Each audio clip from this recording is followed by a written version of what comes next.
దేవునికి స్తోత్రము కలుగును గాక.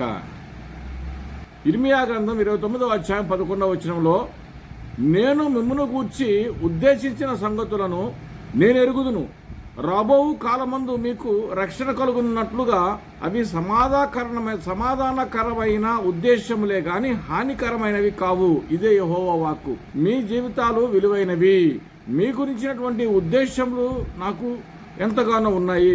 రాబో కాలమందు మీకు నిరీక్షణ కలమగునట్లుగా అవి సమాధానకరమైనవి అని దేవుని వాక్యము సెలవిస్తూ ఉంది.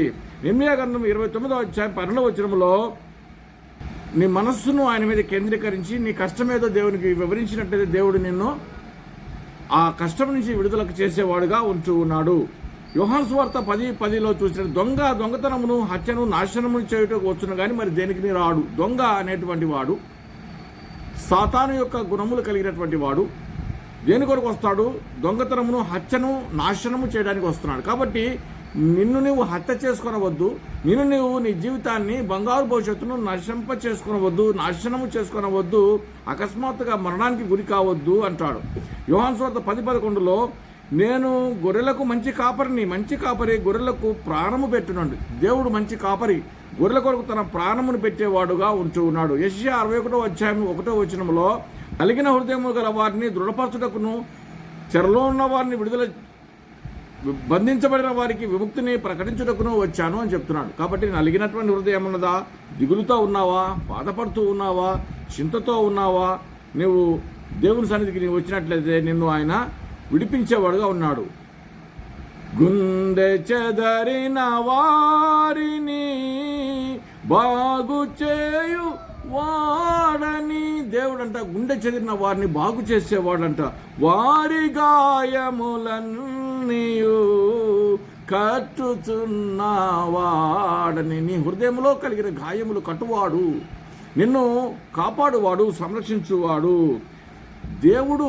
ఆత్మ గనుక ఆయన ఎక్కడికి వెళ్ళినా, నువ్వు ఎక్కడ ఉన్నా నిన్ను ఆలకించేవాడై ఉన్నాడు. దేవుని ఫోన్ నంబర్ కూడా ఒకటి ఉంది, ఇర్మియా 33:3. బైబిల్లో ఇర్మియా 33:3. నాకు మొరపెట్టుము, నేను నీకు ఉత్తరం ఇచ్చేస్తాను. నువ్వు ఆశ్రయకి ఎలా ఫోన్ చేస్తే వాళ్ళు మిమ్మల్ని కాపాడుతారో మరణము నుండి, అలాగనే దేవునికి నీవు మొరపెట్టినట్లయితే నీవు గ్రహింపలేని గొప్ప సంగతులను, గూఢమైన సంగతులను నీకు తెలియజేతును. Call unto me and I will answer the.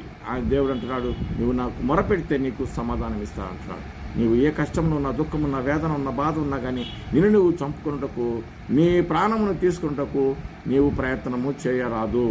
భారతదేశంలో సహాయం చేయ వాళ్ళు ఉన్నారు, ప్రపంచంలో నిన్ను ఆదుకొని వాళ్ళు ఉన్నారు. అందరికన్నా మించిన వాడు సృష్టికర్త అయిన దేవుడు ఉన్నాడు. ఆయన నీ ప్రాణమును కాపాడువాడు, భద్రపరచువాడు. నీవు సూసైడ్ చేసుకోవటము మంచిది కాదు, అది దేవునికి వ్యతిరేకమైనది. దేవుడు ఒక ప్రణాళిక కలిగి ఉన్నాడు నీ గురించిన సమాధానమైనటువంటి ఒక ప్రణాళిక.